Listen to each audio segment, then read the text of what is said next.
memang ada yang memang benar-benar serius menyimak pada malam hari ini. Baik, terima kasih yang sudah membuka kamera, yang masih off cam saya berhusnuzon mungkin memang sedang ada pekerjaan lainnya yang memang belum bisa ditinggalkan ya. Mungkin ada yang lagi nyetir, ada yang lagi masak mungkin ya. Baik, oke, terima kasih yang sudah merespon dengan baik. Langsung saja sebelum kita mulai saya mohon izin untuk menyeting rekamannya dulu supaya bisa terekam dengan baik. Bismillah. Recording in progress. Baik, auzubillahi minasyaitonirrajim. Bismillahirrahmanirrahim. Assalamualaikum warahmatullahi wabarakatuh. Waalaikumsalam warahmatullahi wabarakatuh. Alhamdulillahirabbil alamin. Assalatu wassalamu ala asrofil anbiya wal mursalin wa ala alihi wa sahbihi ajma'in. Qala rabbi shrah li sadri wa yassir li amri wahlul 'uqdatam min lisani yafqahu qawli. Rabbana anzilna munzalan mubarakan wa anta khairul munzilin. Ilahi anta maksudi wa ridhoka matlubi. Bersyukur kita kepada Allah dengan sama-sama mengucap alhamdulillahirabbil alamin dan bersolawat kita kepada Nabi besar Muhammad sallallahu alaihi wasallam. Dengan sama-sama kita mengucap Allahumma sholli ala Sayyidina Muhammad wa ala ali Sayyidina Muhammad.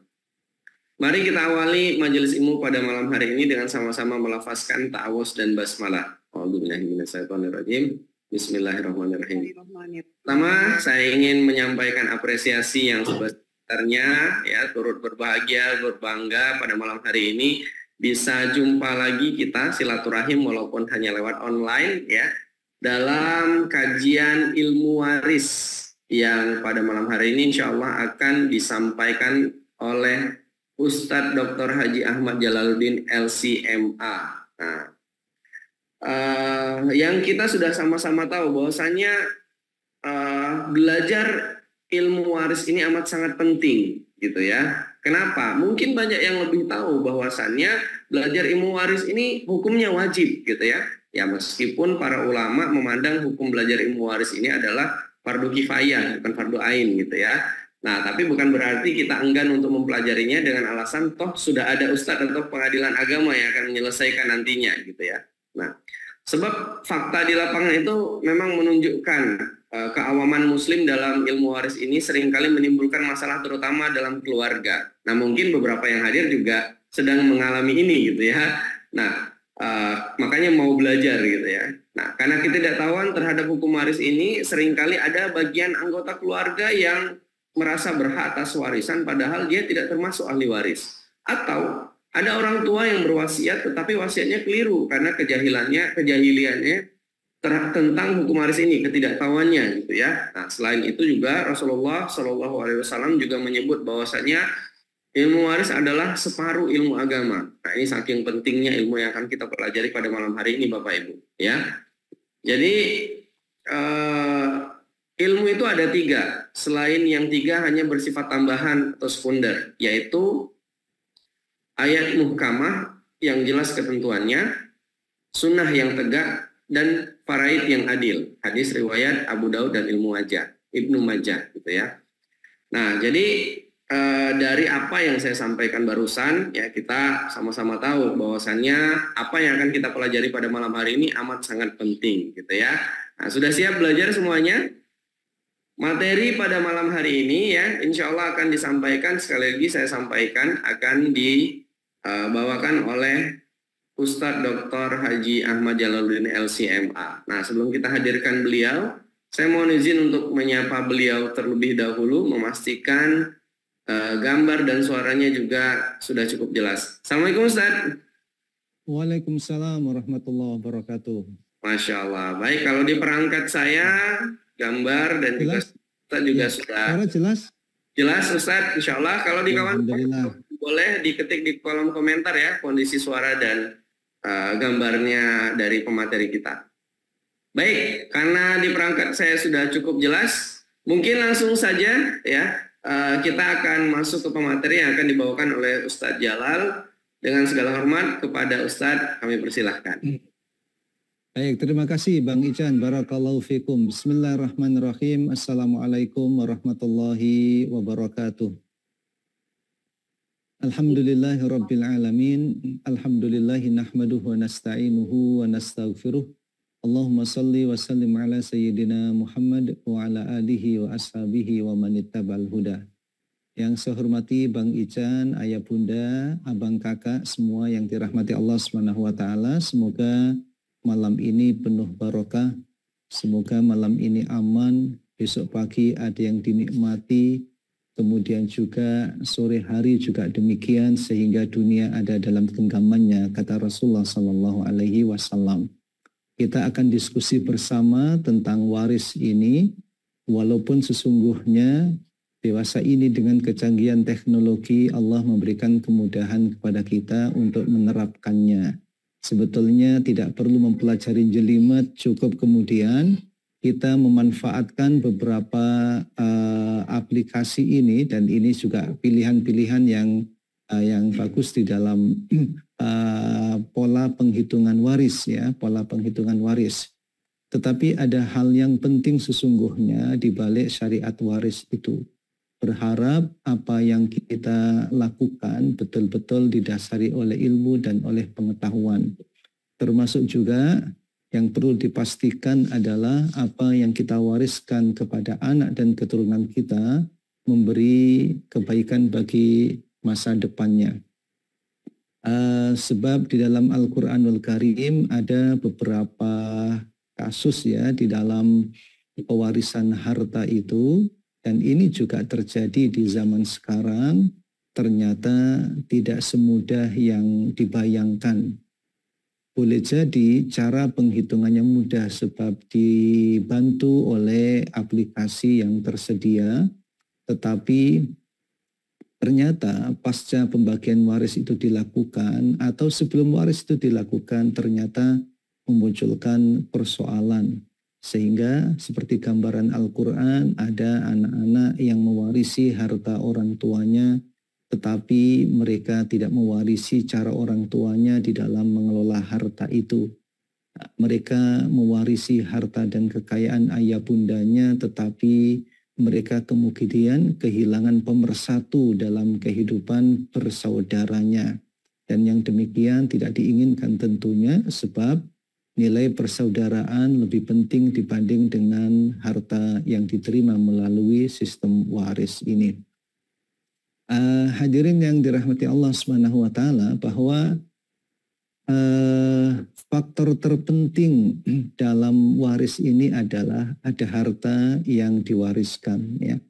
Bila tidak ada harta yang diwariskan, tentu tak terlalu berarti hukum waris itu bagi yang bersangkutan tentunya, ya. Tetapi bagi kehidupan, Allah punya maqasid dan Allah punya tujuan mengapa ada transfer kepemilikan pasca kematian pemiliknya. Karena memang harta tidak boleh terkonsentrasi pada sekelompok orang, pada satu orang.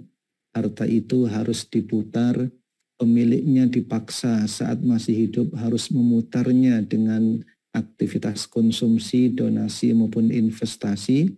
Kalau ternyata ada yang enggan memutarnya saat masa hidupnya, ketika kematian tiba, dia dipaksa oleh Allah Subhanahu wa taala. Memang dia sudah wafat, tidak bisa lagi dipaksa, tapi hartanya mau tidak mau harus dibagi. Harus berpindah kepada orang-orang yang boleh jadi dia semestinya memiliki hak dan mendapatkan haknya, tetapi oleh si pemilik harta itu hak tersebut tidak ditunaikan. Nah, saat kematiannya, hal tersebut dipaksa untuk dilakukan. Nah, hal yang terpenting dalam masalah waris ini terkait dengan harta dan kekayaan. Kita diingatkan dalam hubungan keluarga itu ada beberapa pola yang harus dibangun.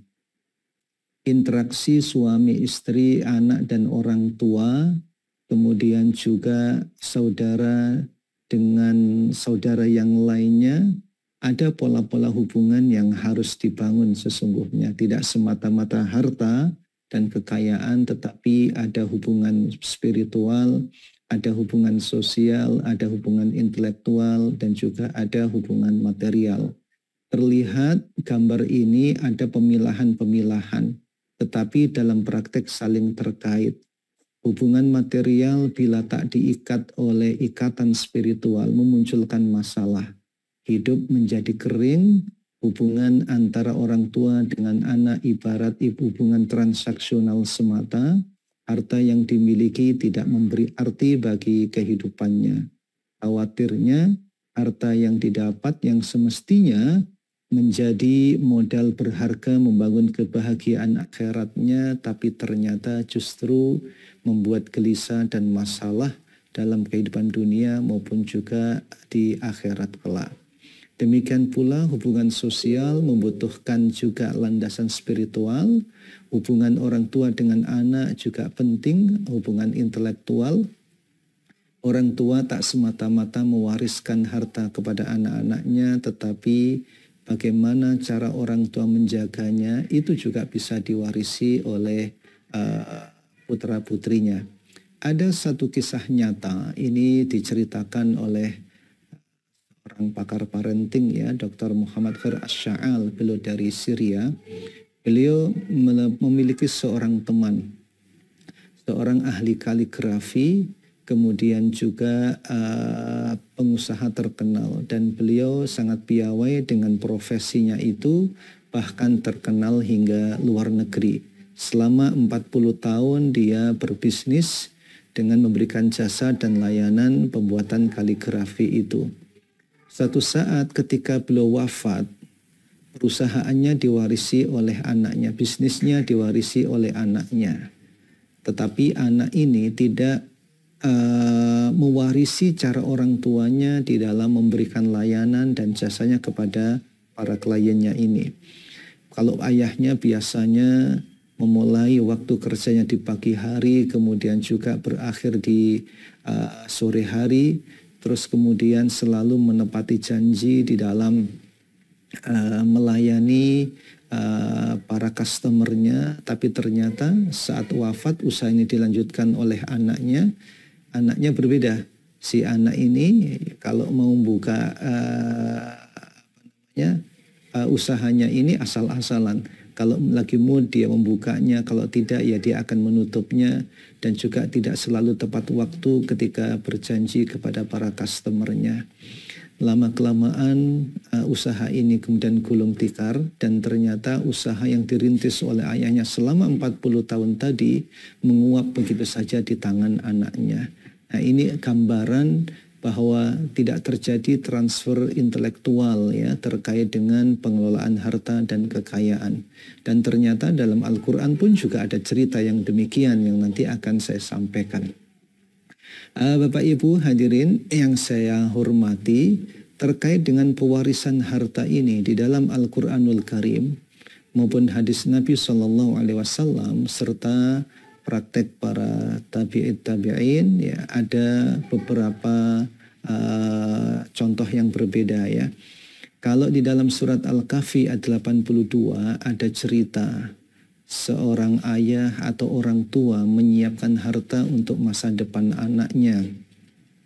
Dan secara khusus kemudian Allah mengirim seorang hamba yang soleh ya, guna memperbaiki dan merenovasi rumah si anak itu agar harta yang tersimpan di bawah rumahnya terjaga dengan baik, tidak hilang hingga kemudian mereka tumbuh dewasa bisa menikmatinya. Artinya dalam Al-Quran ada cerita tentang penyiapan harta bagi masa depan anak. Selanjutnya dalam hadis yang diriwayatkan oleh Imam Bukhari, Rasulullah SAW memberikan saran yang sangat luar biasa kepada Sa'ad bin Abi Waqqas radhiyallahu anhu. Ketika itu Sa'ad mengatakan kepada Nabi di saat sakitnya bahwa aku punya seorang anak dan uang serta hartaku banyak. Apakah boleh saya menyedekahkan 2/3 hartaku? Rasulullah kemudian melarangnya karena dianggap terlalu banyak. Selanjutnya yang bersangkutan saat mengusulkan bagaimana kalau separuh hartaku, juga oleh Nabi dikatakan jangan. Ketika saat menyebut angka 1/3 Rasulullah mempersilahkan ya dengan alasan begini, bila kamu tinggalkan anak dan keturunanmu berkecukupan yang demikian lebih baik. daripada mereka kelak terlantar tergantung kepada orang lain. Satu ayat dan satu hadis ini menjelaskan tentang pewarisan, menyiapkan harta bagi masa depan anak, meninggalkan anak yang kuat, anak yang mapan itu lebih baik ya dibanding dengan bila mereka kekurangan.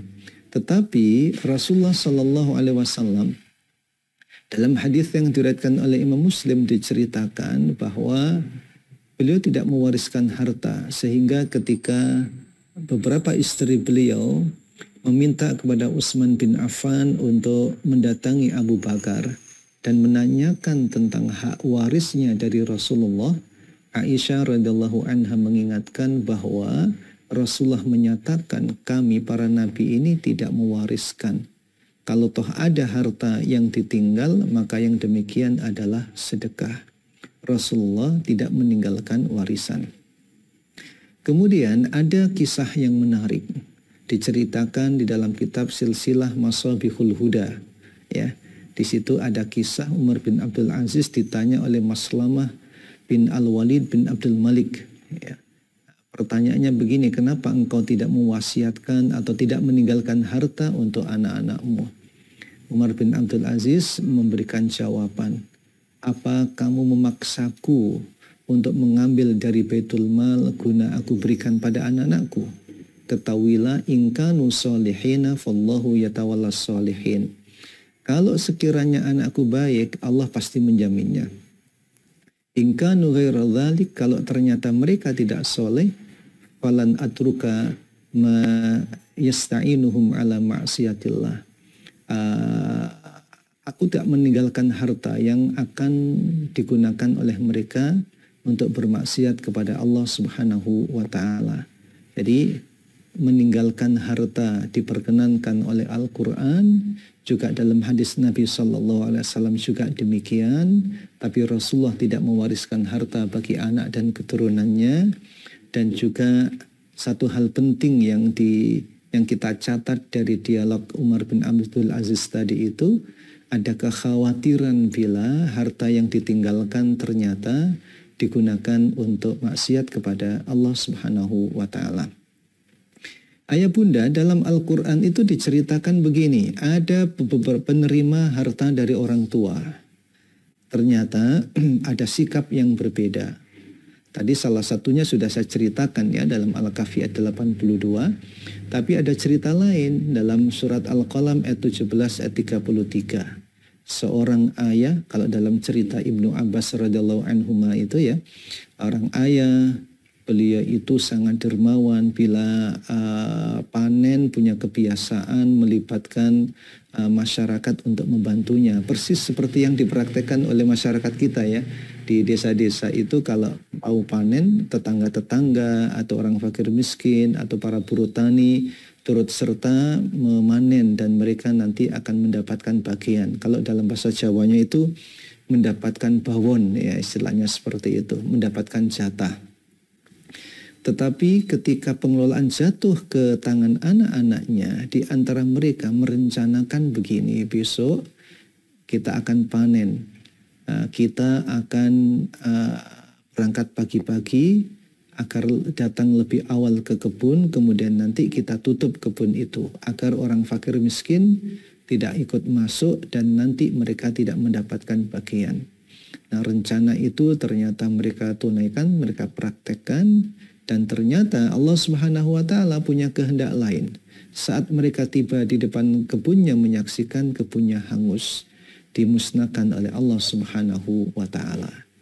Berbeda dengan cerita yang disebutkan oleh Allah dalam Al-Kahfi 82 tadi. Secara khusus Allah Subhanahu wa taala mengutus hamba yang soleh tadi untuk merenovasi rumah yang mau roboh ya, agar harta yang disimpan di bawahnya itu terjaga. Kalau mereka tumbuh dewasa, boleh jadi masa bangunannya sudah mulai aus, usang, kemudian terungkap itu dan tersingkap harta yang disimpan di bawahnya sehingga mereka bisa menikmatinya. Nah, ini catatan penting ya. ada praktek orang tua meninggalkan harta dan kekayaan kepada anak-anaknya, bagi anak-anaknya, padahal orang tuanya baik, tapi ternyata anak memiliki perilaku yang berbeda. Sehingga kemudian hartanya tak terjaga. Bahkan hartanya dimusnahkan oleh Allah Subhanahu wa taala. Ya, berbeda dengan Al-Kahfi 82. Ya, harta yang disimpan untuk masa depan anak-anaknya dijaga oleh Allah. Apa kata kuncinya? Kata kuncinya ternyata satu, wa kana abuhuma sholiha. Orang tuanya itu baik. Tetapi tidak cukup orang tua membangun kesolehan bagi pribadinya. Semakin banyak harta yang disiapkan bagi masa depannya, ketakwaan dan kebaikan orang tua meningkat, demikian pula melibatkan anak-anaknya sehingga anaknya pun menjadi anak yang soleh. Al-Kahfi 82 bercerita tentang anak yang baik, sementara cerita tentang anak yang tidak baik telah disebutkan pada ayat sebelumnya. Sehingga kita para orang tua ketika menyiapkan harta bagi masa depan anak, sesungguhnya yang kita perlukan adalah penjagaan harta itu. Kita memohon kepada Allah atau kita melibatkan Allah untuk menjaganya. Kata kuncinya adalah orang tuanya wa kana abuhuma sholiha, orang tuanya soleh, kemudian anak-anaknya pun juga demikian. Jadi ikhtiarnya begini ayah bunda, agar harta yang kita siapkan untuk anak dan keturunan itu terjaga dengan baik, ya. Maka ketika bertambah harta, para orang tua semakin dekat dengan Allah Subhanahu wa taala, semakin dekat dengan Ar-Razik. Tapi tidak cukup hanya orang tua saja yang soleh, maka ayah bunda pun juga demikian. Ayat ini menginspirasi orang-orang soleh. Seperti Sa'id bin Musayyib rahimahullah mengatakan kepada anak-anaknya, nak, ayah akan sholat dan akan terus sholat. Semoga engkau dijaga oleh Allah Subhanahu wa ta'ala. Ibnu Al-Munkadir rahimahullah juga merespon ayat ini dengan pengalaman empiris yang beliau saksikan. Saya itu melihat ketika ada orang baik dan keluarga yang baik, maka Allah menjaga keluarganya, bahkan menjaga kampungnya. Makanya kita itu harus bersyukur, ya, berterima kasih bila di kawasan kita, di kampung-kampung kita ada Pak Kiai, kemudian ada pesantren, kemudian juga ada orang baik di situ, agar apa? Harapannya Allah juga turut menjaga kita dan juga menjaga lingkungan sekitarnya. Tapi jangan hanya istilah Jawa itu jaga orang lain yang soleh, tapi kita sendiri juga harus berusaha mensolehkan diri dan anak-anak serta keturunan kita, sebab kita punya keinginan yang kuat agar apa yang kita siapkan bagi anak-anak kita itu dijaga oleh Allah Subhanahu wa taala, dan masa depan mereka pun juga dijaga oleh Allah Subhanahu wa taala. Nah, hadirin yang dirahmati Allah Subhanahu wa taala, ketika kita telah menyiapkan harta dan kekayaan, mau tidak mau kita berhadapan dengan siklus sebagai berikut, ya. Kita berhadapan dengan perputaran harta, karena memang harta itu dalam konsep ekonomi Islam itu flow, ya, flow konsep, harta berputar. Harta tidak statis. Allah menciptakannya agar terjadi tadawul. Tadawulnya tidak terkonsentrasi pada orang kaya saja, kaila yakuna dulatan bainal aghniya, tetapi harta itu mengalir di dalam aliran-aliran siklus harta dan kekayaan. Ada perolehan, ada pembersihan, ada penjagaan, ada alokasi, dan juga ada distribusi. Nah, posisi hukum waris itu atau pewarisan, waris itu sebagai instrumen untuk memperoleh pendapatan. Jadi kalau konsep distribusi dalam Islam itu ada distribusi berbasis balasan, ada distribusi berbasis kebutuhan, ada distribusi berbasis sistem sosial. Nah, waris ini termasuk distribusi berbasis sistem sosial tadi. Sistem sosial yang disyariatkan oleh Allah Subhanahu wa taala, harta kemudian berpindah dari satu generasi ke generasi selanjutnya, atau dari satu generasi ke generasi sebelumnya, tergantung siapa yang wafat dan meninggal. Jadi waris menjadi salah satu instrumen untuk memperoleh harta. Ada yang kaya karena harta bawaan. Beberapa penelitian itu menyebutkan bahwa orang kaya itu karena warisan. Orang kaya itu karena warisan. Tetapi ada juga penelitian yang menegaskan kaya tak selamanya dengan warisan. Tapi kaya itu dengan mobilitas sosial, dengan pendidikan, dengan pelatihan, dengan usaha dan upaya, akhirnya seseorang bisa mandiri membangun generasi yang baru dan berbeda dengan generasi sebelumnya. Kemudian ada proses pembersihan dengan harta zakat, atau kalau misalnya ada pendapatan-pendapatan yang masuk kategori non halal, ada proses pembersihan dengan metode tertentu yang disyariatkan. Kemudian ada proses penjagaan harta sampai kemudian distribusi harta.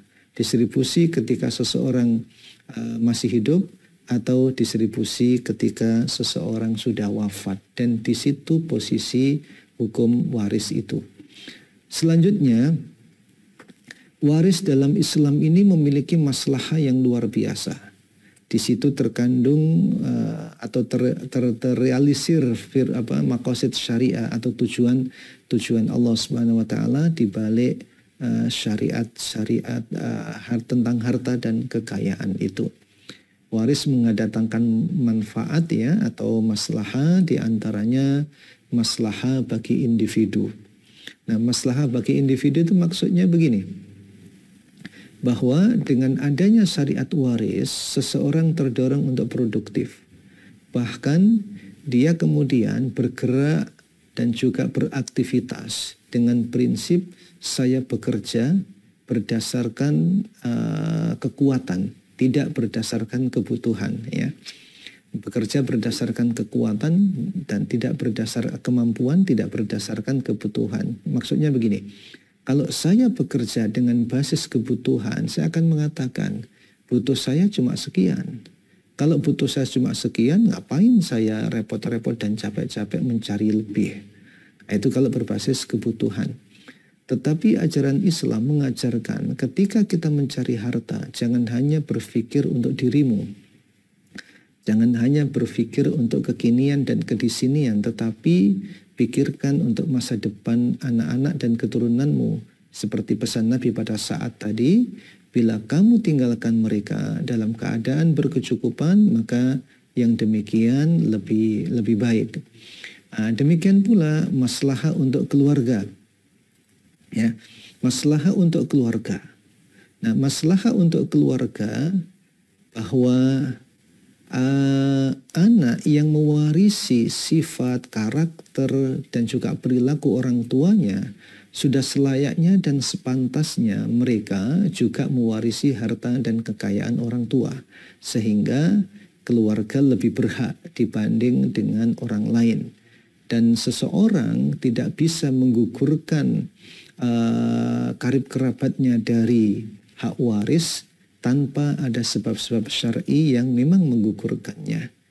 Jadi waris ini mendorong produktivitas individu, ya. Tidak bisa kita bayangkan kalau misalnya ada ketetapan begini, siapapun yang memiliki harta maka bila mati hartanya diambil alih oleh negara. Wah, orang kemudian berpikir, ngapain saya kerja kalau misalnya saya meninggal hartaku diambil alih oleh negara. Nah, orang akan berpikir seperti itu, sehingga waris itu mendorong produktivitas, ya. Jangankan diambil seperti itu, diambil sedikit saja untuk pajak, wah pada ngersulo istilahnya begitu, ya. Ya. Nah, jadi maslahah bagi individu, maslahah bagi keluarga, ya, kesinambungan hubungan properti dalam keluarga. Demikian pula memberikan manfaat bagi masyarakat dengan bertambahnya tabungan dan juga bertambahnya modal. Dan waris mendorong tabungan dan mendorong simpanan, asalkan tidak terjebak kepada kanzun atau timbunan yang bermasalah secara Qur'ani.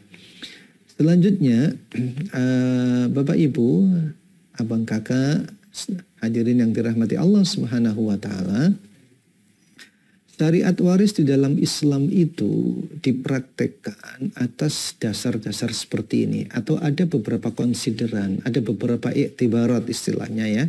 Ada beberapa alasan dalam pembagian waris itu. Yang pertama, faktor munakaha. Karena ada pernikahan ya. Bila ada lelaki dan perempuan menikah, maka saat itu ada hukum waris yang menantinya bila salah satunya atau keduanya dipanggil oleh Allah Subhanahu wa taala keharibaannya. Jadi karena ada faktor pernikahan. Nah, faktor pernikahan ini tanpa memandang lamanya ya, tanpa memandang lama atau sebentar. Maksudnya begini, meskipun baru 1 jam bahkan setengah jam misalnya menikah, misalnya pengantin laki-laki baru mengucapkan qabiltu nikahaha wa tazwijaha bil mahril mazkur, kok kemudian gebelak istilahnya, kemudian kok pingsan terus kemudian meninggal. Nah, pernikahan sudah terjadi, maka kemudian ada ada waris di situ. Ya, selama ada pernikahan. Nah, kasus di masyarakat begini, muncul pertanyaan-pertanyaan, Ustadz, ibu saya itu menikah dengan bapak saya 30 tahun ya. Hidup susah senang, perjuangan itu dibangun oleh ayah dan bundaku. Tapi kemudian ayah ibuku wafat. Selanjutnya ayah nikah lagi. Baru 1 bulan menikah ayah meninggal. Apakah istri ayah yang baru dapat waris? Ya, kemudian ibuku yang sudah wafat tidak dapat waris. Sebab kalau ibu saya yang baru dapat waris kok enak, baru 1 bulan kok dapat. Masalahnya bukan 1 bulan atau 2 bulan. Masalahnya adalah ada ikatan pernikahan sehingga kemudian ada konsekuensi pewarisan di situ ya. Ada konsekuensi pewarisan. Justru kalau ibunya wafat duluan ya nggak dapat dibanding dengan ayahnya, karena syarat dari pewarisan itu adalah wafatnya pemilik harta dan hidupnya pewarisnya. Jadi karena munakaha, karena ada pernikahan. Selanjutnya karena kekerabatan, ya, karena kekerabatan. Ya, kaedahnya begini, yang dekat menghalangi yang jauh, sehingga di dalam waris itu ya ada istilahnya itu ring 1, ada ring 2, dan ada ring 3. Ring 1 menghalangi ring 2, ring 2 menghalangi ring 3, dan seterusnya. Dan ada pihak-pihak dalam kondisi apapun dia akan tetap mendapatkan warisan ya, seperti suami atau istri, anak atau ayah dan ibu. Ini dalam kondisi apapun dia akan mendapatkan warisan meskipun ada pengurangan ataupun juga ada kelebihan dan sebagainya ya, tergantung keberadaan ahli waris yang lainnya. Kemudian pertimbangan yang ketiga adalah pertimbangan mustakbaliyah. Mustakbaliyah itu masa depan. Nah, masa depan itu begini, yang diperkirakan masa depannya lebih panjang untuk ukuran manusiawi loh ya, yang diperkirakan masa depannya lebih panjang, maka akan memperoleh bagian yang lebih besar ya, akan memperoleh bagian yang lebih besar, diperkirakan demikian. Sehingga kalau anak perempuan satu level dengan anak laki-laki ya, sama-sama anak ya, laki-laki dan perempuan, maka posisi anak laki-laki lebih dominan ya, karena 2:1 kalau dalam hukum waris itu. Tetapi ketika anak perempuan dengan ayahnya yang laki-laki, maka anak perempuan mendapatkan lebih banyak dibanding dengan ayahnya ya, dikarenakan tadi diperkirakan masa depan anak lebih panjang dibanding dengan orang tuanya. Berikutnya adalah alasan mas'uliyah. Mas'uliyah itu artinya tanggung jawab. Ya, mas'uliyah artinya tanggung jawab. Di dalam sistem sosial Islam itu sangat terkait erat ya antara satu hukum dengan hukum yang lain ya. Masalah pewarisan itu terkait dengan perwalian, terkait dengan tanggung jawab, terkait dengan nafkah dan sebagainya. Jadi saling terkait dengan yang lainnya, sehingga yang mas'uliyahnya lebih tinggi akan mendapatkan jatah lebih besar. Ya, Nah, di sini kemudian muncul pertanyaan yang sering terjadi di masyarakat itu begini, Ustadz, ibu saya itu dan bapak saya ketika sakit ya, saya sebagai anak perempuan yang merawatnya. Sementara abang saya, kakak saya yang laki-laki tak pernah mau merawatnya. Apakah kondisi seperti ini menjadikan tetap jatah waris saya hanya satu bagian dari anak laki-laki sementara saya merawatnya? Nah, sahabat saya balik begini, kalau kondisinya seperti itu, sakjane yang salah itu pembagian warisnya yang 2:1, ataukah yang salah itu anak laki-laki yang nggak mau merawat orang tuanya, ataukah anak perempuan yang mau merawat orang tuanya tapi minta jatah warisnya lebih banyak? Nah, mana yang salah kira-kira? Hadirin yang dirahmati Allah Subhanahu wa taala, sebagai anak ya, bagaimanapun juga ketika memang mengambil peran untuk menjaga orang tuanya misalnya, harus ikhlas ya, harus ikhlas, bukan pamrih karena ingin mendapatkan harta dan kekayaannya. Sebab kita itu tidak tahu mana sesungguhnya yang paling memberi manfaat bagi kehidupan kita itu. Aba'ukum au abna'ukum la taduruna. Ya aba'ukum wa abna'ukum la taduruna ayyuhum aqrabu lakum naf'a. Atau aba'akum au abna'akum. Orang tuamu ataukah anakmu sesungguhnya yang paling memberi manfaat bagimu dan bagi kehidupanmu. Ya, jadi ini beberapa konsideran atau beberapa pertimbangan terkait dengan waris. Nah, hadirin yang dirahmati Allah, ya sebetulnya bahasan tentang waris ini cukup panjang ya, tidak bisa hanya 1 jam atau 2 jam, tetapi ini sekedar pengenalan saja ya. Karena tadi di aplikasi cukup banyak ya cara untuk menghitung dan lain sebagainya.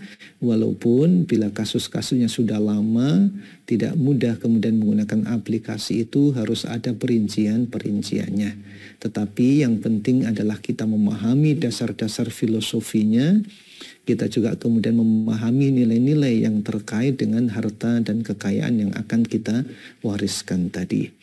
Apabila kita telah menyiapkan harta dan kekayaan bagi masa depan keluarga, kemudian kita orang tua wafat, walaupun untuk masalah wafat itu tidak selamanya yang meninggal duluan itu orang tuanya, boleh jadi anaknya juga demikian, dipanggil dulu oleh Allah tapi memiliki harta dan kekayaan sehingga diwarisi oleh orang tuanya ya. Kemudian di dalam praktek waris itu ada beberapa tahapan yang harus dipastikan. Yang pertama adalah memastikan harta yang akan diwarisi. Kira-kira hartanya ada apa tidak? Khawatirnya begini. Ketika orang tua wafat, anak-anak sudah pada ribut. Ayo kita bagi waris, ayo kita bagi waris. Akhirnya semuanya setuju, ayo kita bagi. Setelah itu mana hartanya? Nggak ada hartanya. Ternyata nggak ada yang diwarisi. Maka langkah pertama adalah dipastikan terlebih dahulu harta yang akan diwarisi itu. Selanjutnya, langkah yang kedua adalah menentukan para ahli waris yang berhak. Ketika si pemilik harta itu wafat, siapa saja yang saat itu masih hidup. Ya, ketika saat itu masih hidup, dia berhak untuk mendapatkan jatah dan bagiannya. Setelah dipastikan dan ditentukan para ahli waris yang berhak, kemudian yang dilakukan adalah menentukan bagian masing-masing ahli waris. Misalnya, seorang suami wafat. Nggak apa-apa bapak-bapak ya, saya kasih jadikan contoh.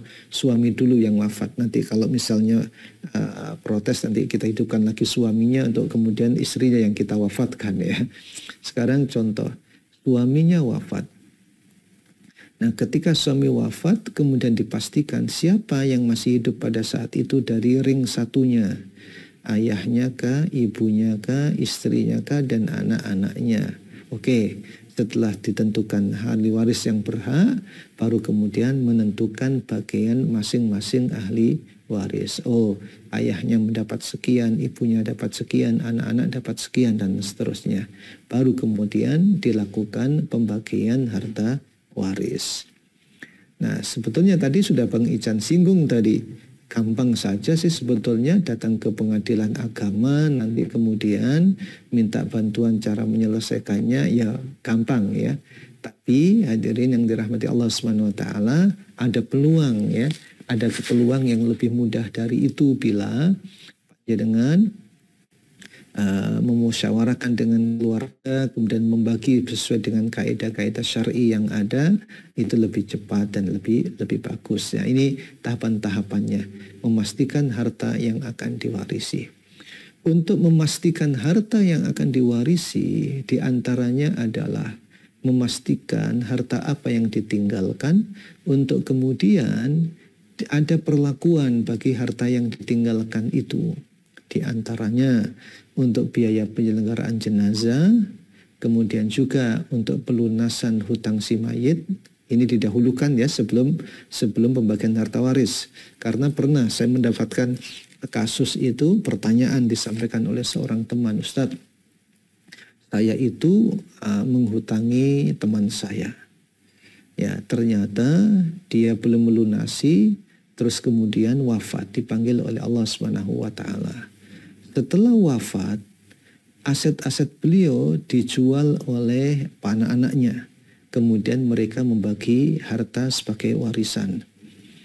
Saat saya sampaikan ketika ayahnya punya tanggungan, mereka merespon dengan jawaban, kami anak-anak tak berkewajiban melunasi harta ayah kami.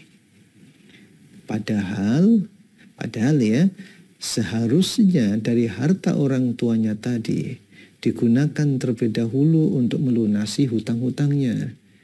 Artinya ada hak orang tua untuk melunasi hutang yang tidak dibayarkan oleh anaknya. Nah, ini terjadi ini ya, fakta saya mendapatkan pertanyaan seperti itu ya. Ya, ternyata anak-anaknya tidak memahami kewajibannya dan untuk mengelola harta yang ditinggalkan oleh anaknya itu untuk menyelesaikan tanggungan ayah bundanya. Selanjutnya, pelaksanaan wasiat si mayit. Wasiat ini begini, wasiat itu berkaitan dengan harta, wasiat yang mengikat itu berkaitan dengan harta. Ya, sementara kalau wasiat-wasiat begini, misalnya seorang istri bilang, nanti kalau aku meninggal, ayah nggak boleh menikah ya sebelum kuburanku kering. Ini wasiat seperti ini boleh dilakukan, tidak boleh, boleh juga tidak dilakukan, tidak mengikat ya, tidak mengikat. Atau orang tua, nanti kalau aku meninggal tolong makamkan di Surabaya ya. Nah, itu kalau misalnya menyulitkan tidak harus ditunaikan.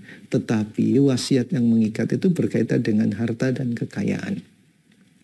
Nah, wasiat untuk dialokasikan kepada karib kerabat yang tidak mendapatkan waris atau orang lain yang tidak mendapatkan jatah warisan. Jadi Islam itu sangat adil ya, untuk karib kerabat di ring 1 kah atau ring 2 kah, ketika mereka mendapatkan waris cukup distribusi harta dari warisannya. Dan memberikan warisan kepada yang berhak ini sangat besar loh manfaatnya. Ya, sangat besar manfaatnya. Contohnya begini, ini ada kasus juga. Ada seseorang wafat meninggalkan satu istri dan juga beberapa anak perempuan. Si istrinya ini setelah beberapa hari wafatnya suami, beliau mencoba menghitung harta peninggalan suaminya dan ternyata ada bagian dari saudara suaminya itu. Ya, bagian dari saudara suaminya karena akan anaknya perempuan tadi. Beliau pun menemui saudara dari almarhum suaminya untuk menyampaikan amanah harta waris itu. Tak disangka dan tak diduga bahwa ternyata respon saudara itu sangat luar biasa. Saudara itu sangat terharu ya, sangat terharu, nggak nyangka kalau kemudian masih diperhatikan oleh istri dari saudaranya tadi itu, iparnya istilahnya itu ya. Kok iparnya? Apa namanya itu? kalau kalau apa namanya istri dari saudara itu apa namanya? Ipar ya? Oh ya betul berarti iparnya. Nggak sangka. Nah, kemudian hadirin Allah, praktek seperti ini nanti sangat luar biasa dampaknya karena si ibu ini punya anak perempuan, kelak akan menikah. Siapa nanti yang akan jadi walinya? Yang jadi walinya adalah paman-paman atau saudara dari ayahnya ini. Dan ada kasus lagi menarik juga ini. Ada menariknya. Jadi ada keluarga yang juga gitu, ayahnya wafat, kemudian keluarga dari si ayah ini, anaknya juga perempuan, keluarga dari si ayah ini menuntut waris ya, menuntut waris, tetapi kemudian dua belah pihak ini saling berhitung ya, mengatakan ini dulu harta ibu kami, ini dulu harta suami, dan sebagainya, nggak ketemu ya. Nah, kemudian ada kekhawatiran dari anak-anak perempuan ini, nanti mau nggak paman-pamanku itu menikahkan aku, gitu. Ya, jadi ketika distribusinya tepat, hadirin Allah Subhanahu wa taala, ikatan kekeluargaan itu akan terjaga dengan baik ya. Nah, jadi biaya penyelenggaraan jenazah, setelah itu baru kemudian itulah harta yang ditinggalkan. Jadi dipastikan terlebih dahulu harta peninggalannya. Termasuk juga cara menentukan harta itu begini. Kalau di masyarakat kita itu dikenal istilah gonogini. Memang hadirin pada dasarnya kepemilikan laki-laki atas harta adalah milik laki-laki dan kepemilikan perempuan atas harta itu adalah milik perempuan itu. Jadi ketika misalnya suami membawa harta bawaan, ya membawa harta bawaan, maka harta itu murni milik suami. Demikian pula bila istri itu memiliki harta bawaan, itu murni milik istri. Lirrijali nasibum mimma iktasabu walin nisa'i nasibum mimma iktasabna.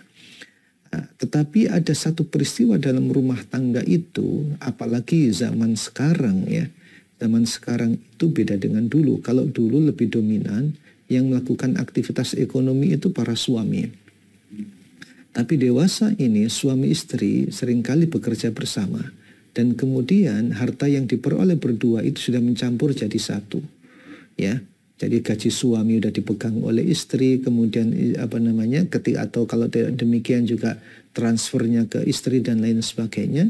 Bahkan ketika membangun rumah itu dipastikan ada harta bersama yang digunakan. Sehingga di masyarakat kita diperlakukan yang diistilahkan dengan harta gonogini itu. Ya. Nah, pengalaman harta gonogini ini pernah saya waktu itu membimbing salah satu mahasiswi ya di Pasca UIN Malang. Beliau seorang mahasiswi dari Libya bercerita pengalaman penerapan mazhab Maliki di kawasan-kawasan Afrika seperti Maroko dan sebagainya. Beliau menyampaikan begini, ada satu praktek fikih yang ada di sana itu yang disebut dengan al-qaddu wasi'ayah.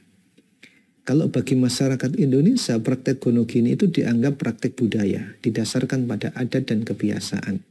Tetapi praktek sejenis di Maroko itu, mereka mempraktekkannya bukan dianggap sebagai warisan budaya, tidak, tapi dianggap sebagai inilah yang syar'i, sebab ini berasal dari praktek yang dilakukan oleh Umar bin Khattab radhiyallahu anhu pada masanya. Ya, jadi pada saat itu Habibah binti Zuraik bersuamikan Amr bin Al-Haris. Ketika Amr bin Al-Haris ini wafat, semua harta peninggalannya diambil oleh saudaranya Amr bin Al-Haris ini. Nah, Habibah kemudian mengadu kepada Umar bin Khattab. Kemudian harta yang diambil oleh Amr tadi diambil alih lagi oleh Umar bin Khattab. Kemudian dibagi dua, ini jatah milik Habibah, ini jatah milik almarhum Amr bin Haris, dan kemudian harta Amr bin Haris inilah yang dibagi untuk para ahli warisnya termasuk Habibah binti Zuraik.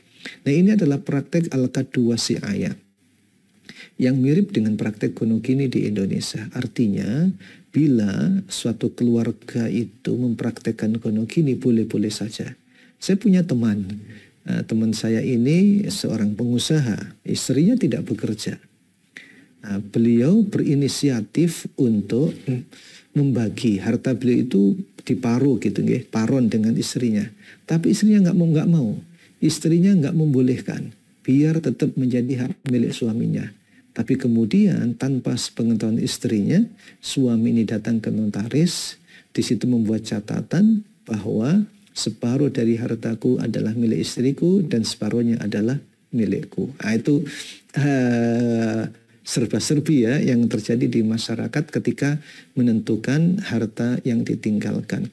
Bila dalam kondisi seperti itu, misalnya ya, bila diterapkan harta gonogini tadi, maka proses warisnya itu seperti ini, hadirin yang dirahmati Allah Subhanahu wa taala. Misalnya ya, harta bersama itu ada 1 miliar, kemudian bagian suaminya meninggal, maka sebelum dibagi waris tadi langkah pertama adalah dipastikan terlebih dulu berapa harta yang ditinggalkan. Kalau dipraktekkan gonogini tadi atau al-qaddu wasi'aya, maka dari 1 miliar tadi 500.000 merupakan milik suami atau milik amir ya. Kemudian 500 juta milik Habibah. Berarti separuh ya, separuh baron. Nah kemudian dari 500 juta milik suami tadi itu dilihat terlebih dahulu untuk biaya perawatan jenazah, untuk pelunasan hutang, kemudian juga untuk wasiat. Nah setelah itu berapa sisanya? Atau misalnya sudah bersih semuanya, 500 juta ini bersih, maka yang 500 juta itulah yang dibagi sebagai warisan karena itulah yang menjadi hak milik suami ketika saat itu masih hidup. Nah ini langkah pertama, menentukan harta yang diwarisi. Berikutnya adalah menentukan para ahli waris yang berhak. Bapak Ibu, ayah bunda, abang kakak yang dirahmati Allah Subhanahu wa taala, ini sekilas saja ya karena keterbatasan waktu ya. Nanti mungkin suatu saat kita bisa diskusi secara langsung atau diskusi melalui Bang Ican dan lain sebagainya. Nanti kita terus berkomunikasi insya Allah ya. Ini sebagai contoh saja. Ini contoh ahli waris yang di ring 1 ya, yang di ring 1. Ada anak laki-laki, ada anak perempuan, ada bapak, ada ibu, suami dan istri. Ini dalam kondisi apapun memperoleh hak waris. Ada yang tetap, ada yang berubah dan sebagainya, tergantung situasi dan kondisinya dan tergantung pada keberadaan ahli waris yang lainnya. Sebagai contoh, kalau anak laki-laki itu selalu mendapatkan sisa. Nah, kemudian kalau anak perempuan, dia bisa mendapatkan separuh. Kalau dia anak tunggal, mendapatkan 2/3 bila yang ada 2 anak perempuan atau lebih dan tidak ada anak laki-laki atau saudara laki-laki baginya. Atau dia mendapatkan jatah sisa atau asobah. Nah bapak itu bisa asobah, bisa 1/6, bisa 1/6 plus asobah. Asobah itu artinya bagian sisa ya. Kemudian ibu bisa mendapatkan 1/3 atau 1/6 tergantung kondisinya. Ada cucu atau tidak ada cucu ya. Jadi kalau kita bilang ibu berarti yang wafat adalah seseorang yang mungkin statusnya sebagai suami. Karena dia sebagai anak maka dia punya ibu. Nah, nanti kalau boleh jadi dia statusnya sebagai suami juga. Nah suami dapat 1/2 atau 1/4, istri juga gitu 1/4 atau 1/8. Perlu diingat ya ibu-ibu, istri mendapatkan 1/4 atau 1/8 itu baik jumlah istrinya 1, 2, 3 atau 4 tetap jatahnya 1/4 atau 1/8. Bila istrinya 1 berarti 1/4 untuk 1 istri. Bila istri 2 berarti 1/4 untuk 2 istri. Bila istrinya 3 1/4 untuk 3 istri. Ya. Loh, lah kecil Ustadz. Ya inilah yang seringkali menjadi sebab agak angel ibu-ibu ini ya, agak angel. Wah nanti jatah warisku kecil, nanti kalau dibagi wes 1/8 dibagi 4 lagi ya itu di antaranya begitu. Hadirin yang dirahmati Allah Subhanahu wa taala. Nah, sekarang kita mencoba berhitung ya dalam beberapa menit ini, atau misalnya ayah bunda hadirin yang dirahmati Allah Subhanahu wa taala, khususnya yang hitung-hitungan mudah saja ya yang terkait dengan di ring 1 tadi itu, coba bersimulasi ya. Oh, saya ini sebagai suami, oh saya ini sebagai istri. Anak saya ada 3, anak saya ada 5, anak saya ada 6. Nah, coba dibuat simulasi ya. Nanti kalau misalnya suamiku yang wafat bagaimana? Ya, saya tidak mengasih contoh istri saja ya. Kalau saya buat contoh suami nanti gini, kalau istriku wafat, suami nggak akan makan bagaimana, tapi saya akan nikah lagi. Kadang-kadang begitu ya. Ya, jadi coba dibuat simulasi, oh nanti kalau saya kondisinya begini, begini dan sebagainya. Insya Allah mudah ya, karena hitung-hitungannya masih terkait dengan ring 1. Contohnya, seorang laki-laki wafat dengan meninggalkan 1 orang istri, 2 anak laki-laki, kemudian ibu dan ayah ya.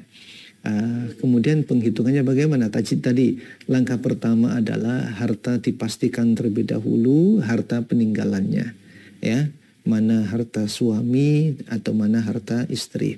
Saya kalau ditanya kadang-kadang saya begini, ini mau diperlakukan gonogini apa tidak? Tidak, tidak sama sekali. Oke, berarti ini harta milik ayah. Ya, ini milik ayah. Oh, baru kemudian dibagi. Selanjutnya pernah juga ada kasus seorang suami ditinggal wafat istrinya. Kemudian anak-anaknya bertanya pada orang tuanya tentang warisannya. Berarti yang diwarisi ini kan harta ibunya, ya, harta ibunya. Si anak-anak ini bilang, Ustadz, harta yang yang kami miliki itu adalah ada rumah dan ada beberapa aset. Dan ini semua diatasnamakan ibu, ya, diatasnamakan ibu yang wafat ini. Bagaimana penghitungannya? Saya tanya terlebih dahulu. Itu diatasnamakan ibu sebagai pemberian ayah kepada ibu, hibah ayah kepada ibu, ataukah hanya sebatas ayah menitipkan ibu dengan mengatasnamakan? Sebentar ya, saya tanya ayah saya. Ketika ditanya ayah, kemudian menjawab, iya betul bahwa yang atas nama ibu dan semuanya itu adalah ayah hibahkan kepada ibu. Ini berarti apa? Ayah rela melepaskan harta miliknya itu kepada istrinya, sehingga ketika istri wafat, maka kemudian harta istri ini kemudian jadi warisan. Yang kemungkinan suami akan mendapatkan lebih kecil ya, dibanding dengan kalau misalnya dia mengklaim, oh enggak ini harta ayah semua. Berarti nggak ada yang diwarisi dari ibu. Ya. Atau misalnya separuh milik ayah, separuh milik ibu. Oh berarti porsi yang diwarisi kecil. Ya. Nah dalam kasus yang terlihat di slide ini, seorang laki-laki wafat meninggalkan 1 orang istri, 2 anak laki-laki, 1 ibu dan 1 ayah. Berarti dibuat tabel seperti ini, ya hadirin. 1 istri mendapatkan 1/8. Kenapa dapat 1/8? Karena ada anak. Ya, ibu mendapatkan 1/6. Kenapa? Karena ada cucu. Ayah mendapatkan 1/6 karena ada cucu. Kalau tidak ada cucu bisa 1/3. Ibu, ayah dapat 1/3. Ya, kemudian istri bisa dapat 1/4 ya karena tidak ada anak, tapi karena ada anak dapat 1/8. Nah, sisanya untuk anak laki-laki ya. Sisa untuk anak laki-laki. Nah, ini ternyata belajar matematika itu penting juga ya. Dulu ini kan matematika waktu SD ya. Itu cara menghitungnya bisa dilihat di situ. Berapa bagian istri, kemudian bagian 2 anak berapa, bagian ibu berapa, bagian ayah berapa, dan seterusnya. Selanjutnya, apabila seorang perempuan wafat yang meninggalkan suami, 2 anak laki-laki, 1 anak perempuan, kemudian ibu dan ayah. Itu terlihat ya di tabel itu, para ahli warisnya adalah suami, 2 anak laki-laki, 1 anak perempuan, kemudian ibu dan ayah. Terus kemudian bagian masing-masing ya, berdasarkan tabel tadi, suami mendapatkan 1/4. Kenapa kok 1/4? Karena ada anak. Ya, kalau tidak ada anak dapat separuh. Ya, ini yang diwarisi adalah harta istri ya. Yang diwarisi tadi kan, yang contoh pertama suami wafat. Nah sekarang suaminya kita hidupkan, sekarang kemudian istrinya yang wafat. Nah ini contohnya, 1 anak perempuan. 1 anak perempuan dengan 2 anak laki-laki. Anak perempuan dan anak laki-laki bila ada keduanya maka mewarisi sisa atau asoba ya, mewarisi sisa, nanti dilakukan pembagian 2:1, kemudian ibu dapat 1/6, ayah mendapatkan 1/6. Nah, contoh lagi, seorang laki-laki meninggal dunia dan meninggalkan 2 istri, 1 anak perempuan dan seorang ayah. Beberapa waktu yang lalu hadirin ada seseorang ya yang bersangkutan tuh nanya begini, beliau punya orang tua, si ayah. Ayah ini memiliki istri lebih dari 1. Ya, lebih dari satu. Kemudian juga beberapa anak. Ketika bertanya kepada, tapi istri yang kedua dan yang ketiga itu adalah istri siri ya, tidak dinikahi secara resmi melalui KUA. Akhirnya teman saya ini bertanyalah kepada seorang teman akrab juga yang bekerja di pengadilan agama. Karena pengadilan agama itu yang jadi acuan itu adalah formal, ya, formalitas, bukti-bukti formal, maka menyampaikan begini, loh, istri yang kedua, ketiga, ataupun keempat yang siri itu, serta anak-anak yang dilahirkannya nggak dapat waris. Karena tidak diakui, ya, kan tidak ada bukti-buktinya. Gitu. Berarti yang mewarisi hanya istri yang pertama serta anak-anaknya karena itu resmi dan ada bukti-buktinya. Itu secara hukum formalnya seperti itu. Nah, yang menarik adalah anak dari istri pertama yang diminta oleh ayahnya ini untuk mengatur dan lain sebagainya, bilang kepada istrinya, waduh ayah ini kayaknya agak ruwet ini, misalnya begitu. Tetapi saya bilang ke teman saya itu, sebetulnya istri sampean bilang begitu itu bukan tentang ayahnya, tapi itu isyarat dari istri kesampean. Nanti jangan bikin ruwet-ruwet loh ya. Gitu ya. Jadi hadirin yang dirahmati Allah Subhanahu wa taala. Nah, ini kalau kasusnya begitu ya. Nah, tapi ini anggaplah ya 2 istri, dua-duanya resmi. Kalau toh tidak resmi, secara fikih ini juga ada kasus. Saya pernah mendapatkan pertanyaan juga. Ustadz, ayah kami itu menikah, tapi kami tidak tahu. Walaupun kami merasa dan pernah selentingan ayah kami itu menikah juga secara siri. Kami anak dari si pertama ini sudah menyisihkan harta jatah waris bagi istri kedua ayah kami. Yang kami belum tahu itu di mana, tapi sudah kami sisihkan.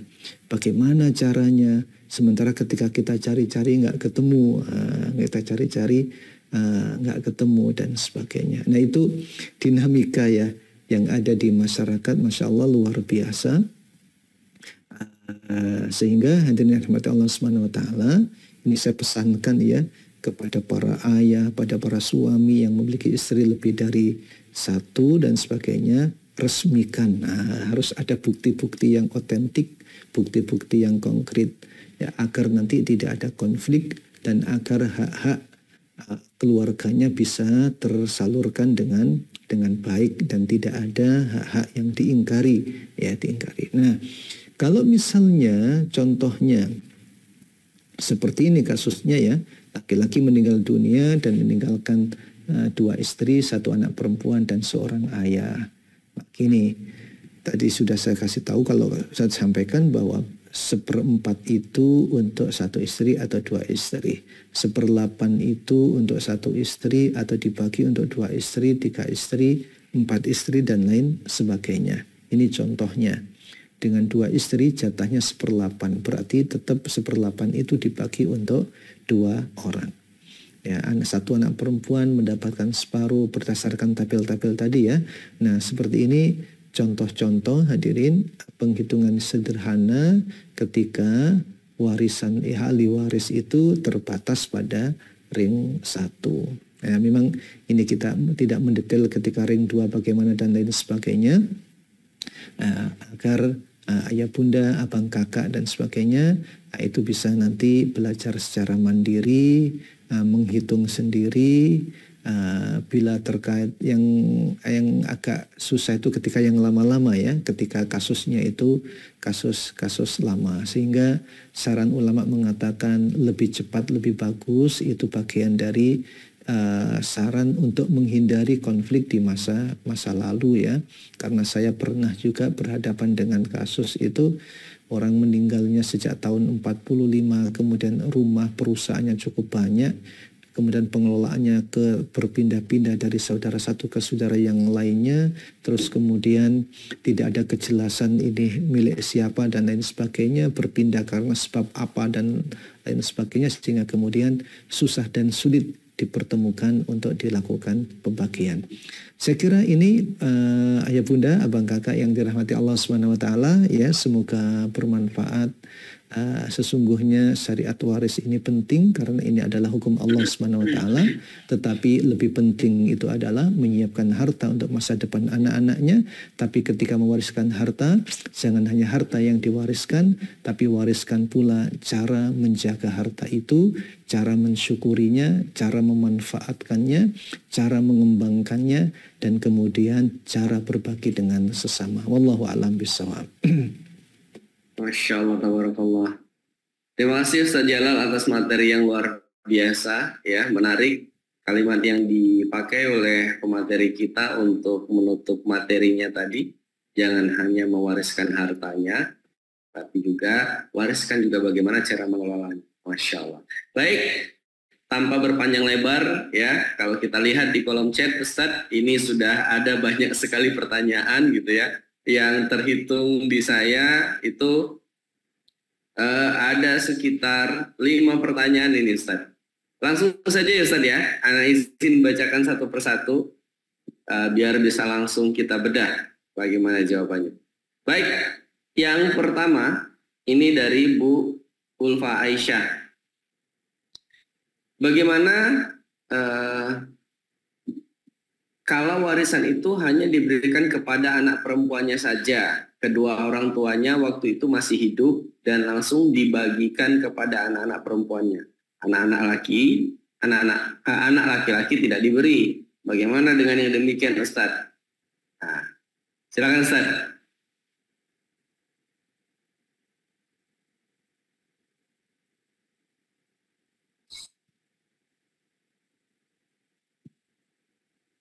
Oh ya, sebentar. Mungkin oke.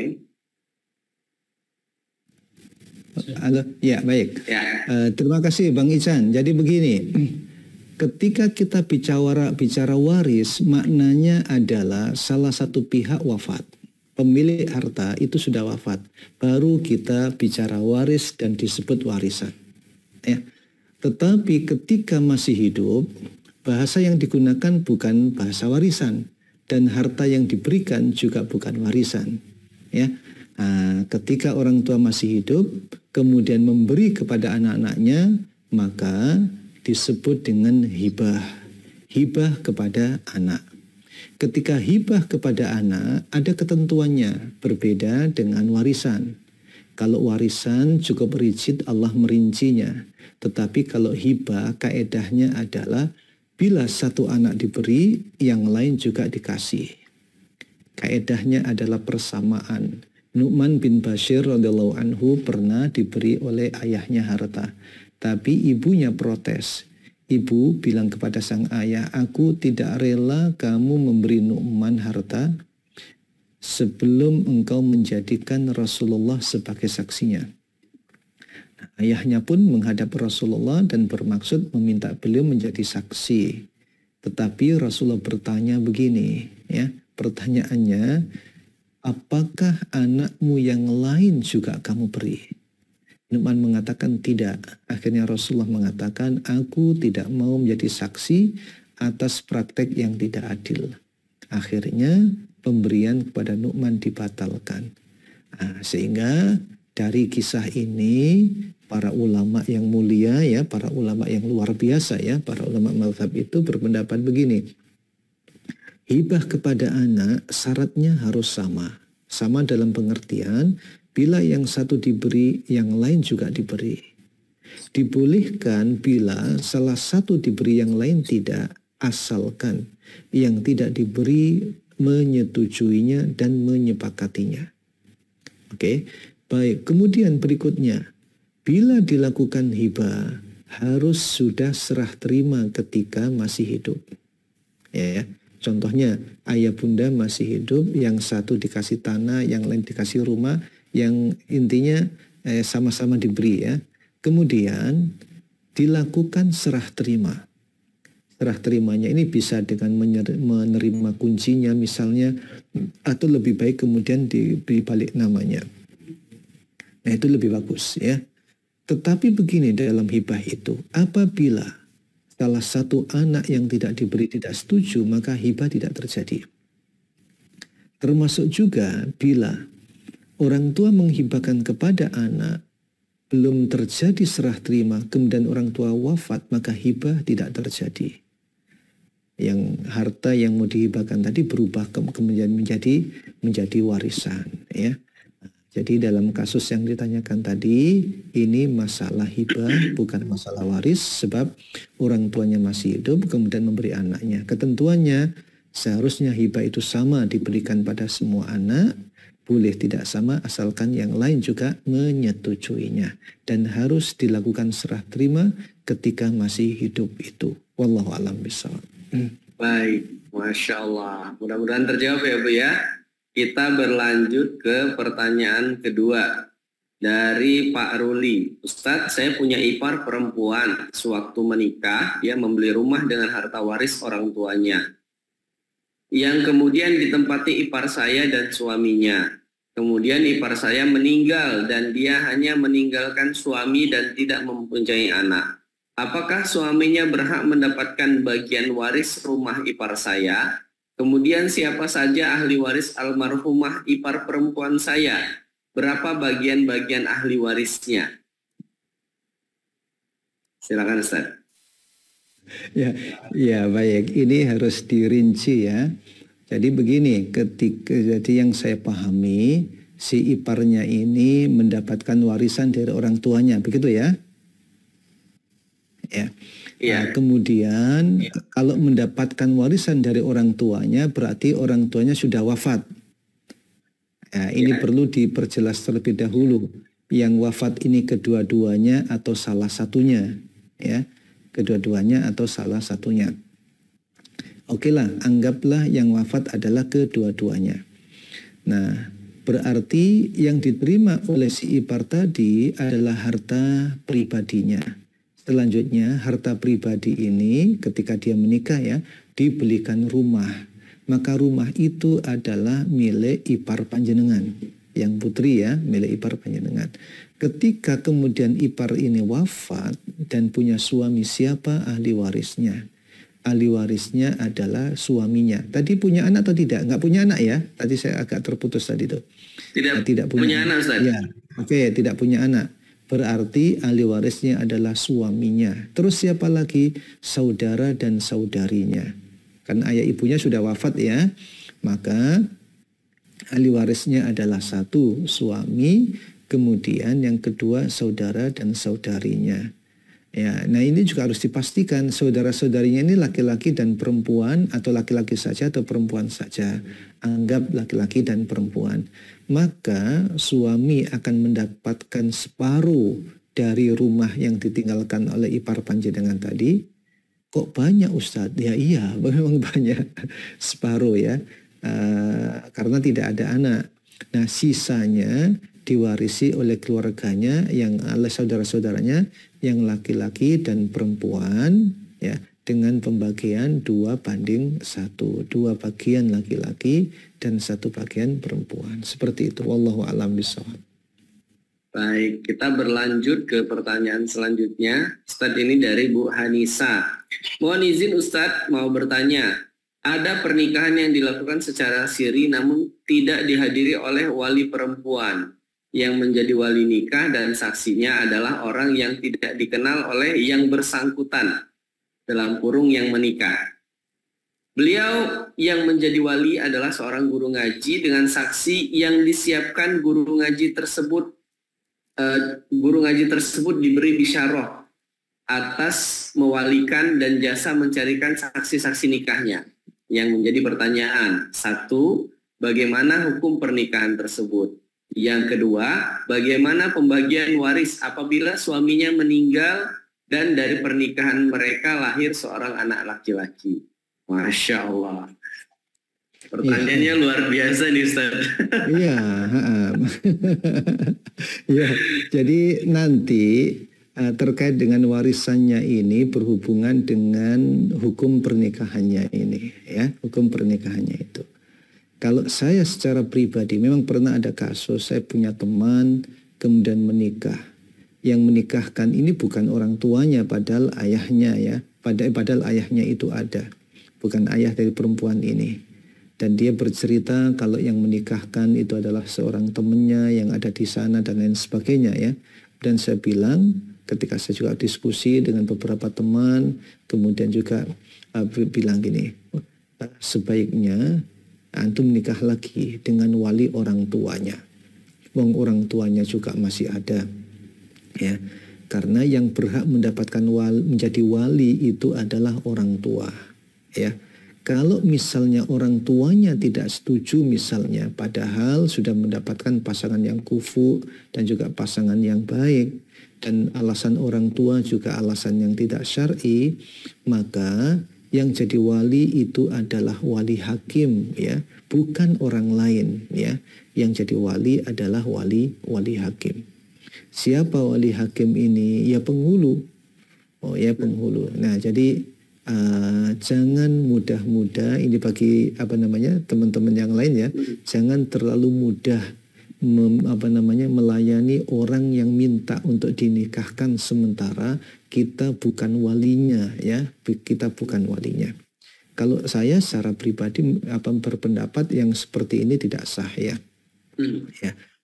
Yang seperti ini pendapat pribadi, ya, pilihan pribadi, karena yang berhak jadi wali itu adalah ayahnya atau wali hakim, sementara temannya itu bukan wali hakim.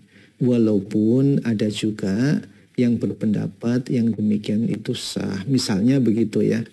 Dan boleh jadi juga pelakunya ini tidak mengerti dan meyakini yang demikian itu sah, sehingga pernikahan itu dibangun atas dasar pernikahan yang diyakini oleh yang bersangkutan itu sah, ya. Yang diyakini sebagai pernikahan yang sah. Nah, kalau mengacu pada pendapat saya tadi, berarti kan tidak ada pewarisan itu, kan? Tidak ada pewarisan untuk suaminya, tapi untuk anak yang dilahirkan ada, karena anak itu dinisbatkan kepada ibunya, ya, anak ibunya. Nah, tapi kalau kemudian yang bersangkutan meyakini bahwa itu pernikahannya sah, ya, maka tadi suaminya tentu dapat warisan, kemudian juga anak yang dilahirkan pun juga mendapatkan warisan. Nah, itu jawaban saya, ya. Saya tunjukkan sikap saya. Kemudian kalau mengikuti pendapat yang membolehkan seperti itu, monggo silahkan. Tapi ya perlu hati-hati. Yang demikian itu jangan sampai nanti membuat retaknya hubungan kekeluargaan, ya, membuat masalah di kemudian hari. Wallahu a'lam bishawab. Baik, kita langsung ke pertanyaan berikutnya lagi dari Bu Atika Zahra. Mau tanya Ustadz, satu, apakah dana pensiun termasuk harta waris jika yang bersangkutan sudah meninggal? Karena biasanya dikuasai oleh istri jika masih hidup. Dua, apakah menyalahi syariat jika seorang ayah mengatasnamakan hartanya atas nama istri dan dua anak perempuannya? Karena si ayah ini masih punya saudara laki-laki. Baik, yang pertama, uang pensiun. Uang pensiun itu kan begini, biasanya seorang suami ketika bekerja di sebuah instansi, ada harta yang disisihkan atau ada alokasi dari instansi itu yang diberikan kepada yang bersangkutan untuk ditabung, ya, untuk ditabung dana pensiun. Berarti dana tersebut adalah milik seseorang, ya, milik orang, taruhlah suami, ya, milik si suami itu. Ketika si suami itu wafat, berarti harta itu adalah harta milik si suami itu. Dan kemudian ketika diberikan secara berangsur, itu juga harta suami yang oleh perusahaan asuransi atau dana pensiun, pengelola dana pensiun itu untuk diberikan secara berangsur pada keluarganya.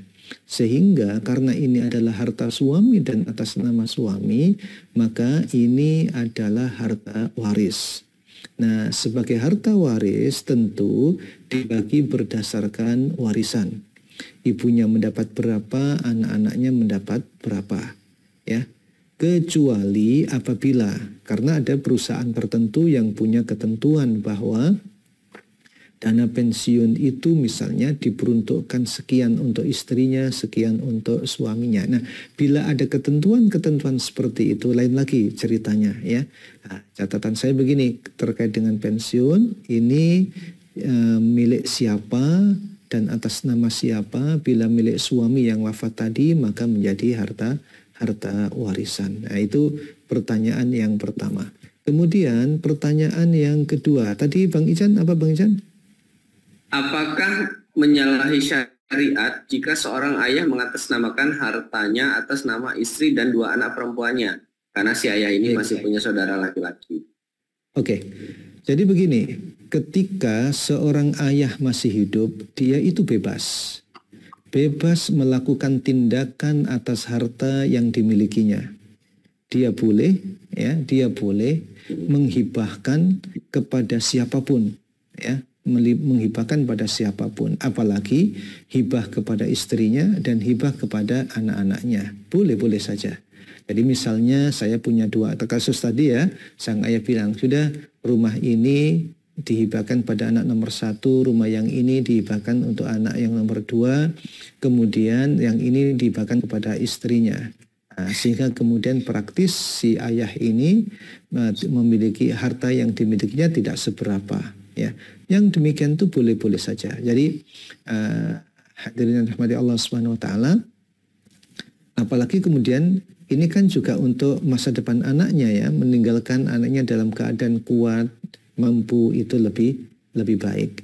Cuma dalam hati harus dibersihkan bahwa distribusi harta itu acuannya tidak semata-mata fikih, ya, tetapi hukum harta itu ada aspek fikihnya, ada aspek spiritualnya, ada aspek moralnya, ada aspek akhlaknya.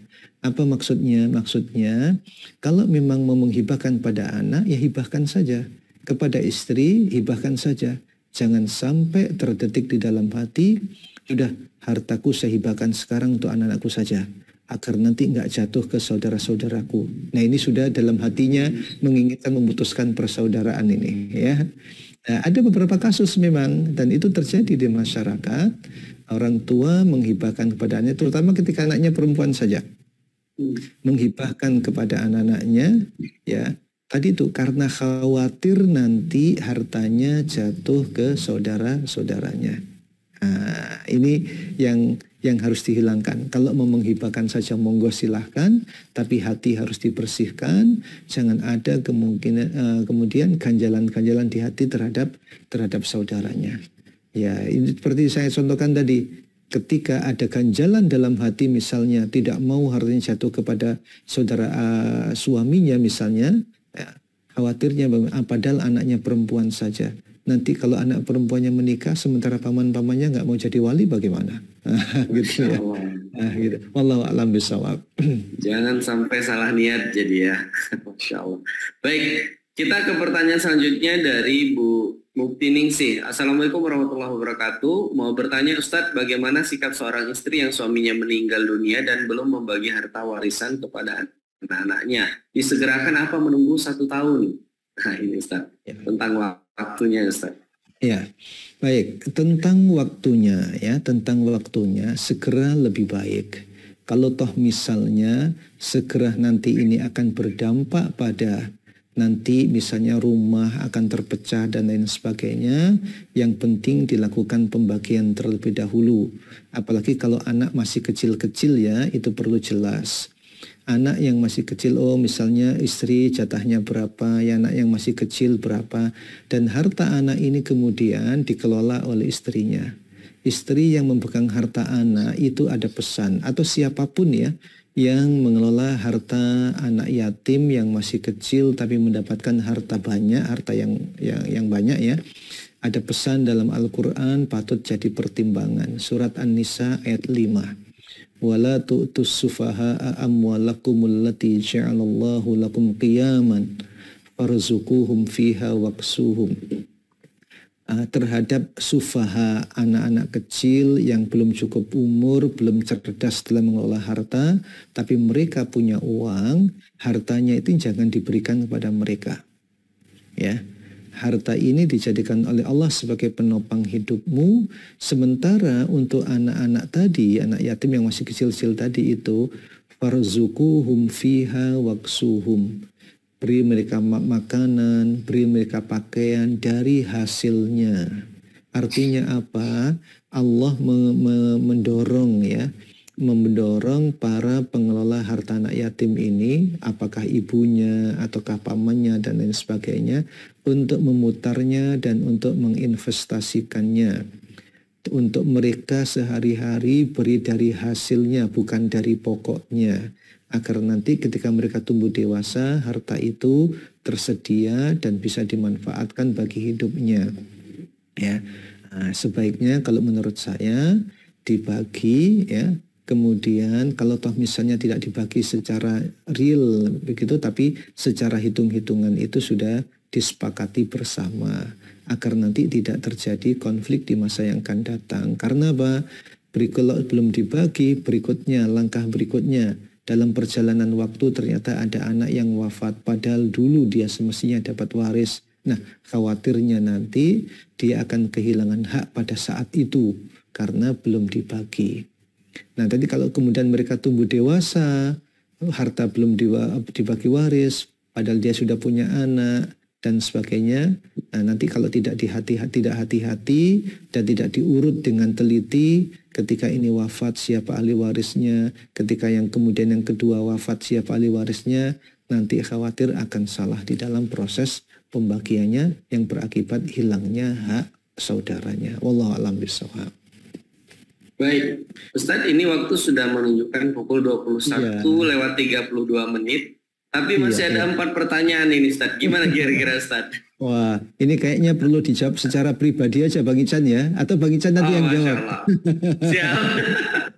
Jadi mohon maaf ya, ayah bunda bang kakak ya, ingin sekali kita membedah pertanyaan demi pertanyaan. Tapi mungkin karena waktu sudah habis, jadi mungkin kita cukupkan dulu untuk malam ini ya, Ustadz ya. Mungkin nanti kalau memang Ustadz Jalal memiliki waktu lagi, kita akan buka sesi khusus hanya untuk bedah kasus aja mungkin kali ya Ustadz ya nanti ya. Oke, insya Allah. Iya, ya, jadi nanti akan kita atur ulang ya kalau seandainya memang berkesempatan dari sisi waktu dan lain sebagainya, maka insya Allah ini mudah-mudahan bukan jadi pertemuan yang terakhir. Baik Ustadz, mungkin sebelum kita tutup closing statement dulu Ustadz sebelum kita tutup acaranya. Ya, Bapak Ibu, Ayah Bunda, Abang Kakak, bekerjalah berdasarkan kemampuan agar memiliki kelebihan penghasilan. Jangan dinikmati untuk pribadi, tapi sisihkan dan siapkan untuk masa depan anak dan berbagilah dengan saudara. Berbagilah dengan sesama, karena kita diciptakan oleh Allah bukan untuk diri kita, tapi kita diciptakan oleh Allah untuk semua manusia. Kuntum khaira ummatin ukhrijat linnas. Kita memerintahkan yang baik dengan harta kita dan mencegah kemungkaran dengan harta yang kita miliki. Wallahu a'lam bishawab. Baik, Masya Allah, tabarakallah. Kita ucapkan terima kasih banyak kepada Ustadz Jalal yang sudah bersedia sharing, memberikan ilmu, memberikan materi yang luar biasa pada malam hari ini, dan juga sudah menjawab pertanyaan demi pertanyaan yang sudah dibacakan. Ya, meskipun ada pertanyaan belum terjawab, mudah-mudahan nanti akan kita jawab di lain kesempatan. Kita doakan mudah-mudahan Ustadz Jalal sekeluarga selalu Allah jaga, selalu Allah lapang lancar luaskan rezekinya, Allah kabulkan semua hajat-hajat dan niat baik beliau, dan juga mudah-mudahan Allah panjangkan usia beliau di dalam ketaatan, istiqomah dalam dakwah, istiqomah sampai jannah. Amin ya rabbal alamin. Saya ucapkan terima kasih juga kepada seluruh Bapak Ibu yang sudah hadir, dan sekali lagi kami mohon maaf apabila ada pertanyaan yang belum terjawab. Insya Allah mudah-mudahan akan kita jawab di lain kesempatan ya. Dan materi pada malam hari ini insya Allah karena sudah kita rekam, nanti akan kita posting juga di platform yang sama, pondokdigital.id, nanti insya Allah akan bisa diakses di sana, seperti itu ya. Jadi mungkin itu yang dapat kami persembahkan, Ibu dan Bang Kakak. Betul kata Ustaz Jala di awal tadi ya, membahas masalah waris ini tidak bisa hanya dengan 1-2 jam gitu ya. Tapi memang butuh waktu yang cukup panjang. Mudah-mudahan kita bisa bertemu di lain kesempatan. Demikian yang dapat kami persembahkan pada malam hari ini. Kita akhiri silaturahim dan majelis ilmu pada malam hari ini dengan sama-sama melafazkan lafaz hamdalah, alhamdulillahirabbil alamin. Doa kafaratul majlis, subhanakallahumma wa bihamdika asyhadu an la ilaha illa anta astaghfiruka wa atubu ilaik. Demikian dapat kami persembahkan. Saya Ican selaku host undur diri. Wassalamualaikum warahmatullahi wabarakatuh. Waalaikumsalam warahmatullahi wabarakatuh. Terima kasih semuanya. Terima kasih Ustaz, terima kasih banyak. Ya. Terima kasih Bapak Ibu semuanya. Saya izin untuk mengakhiri ruang Zoom-nya ya.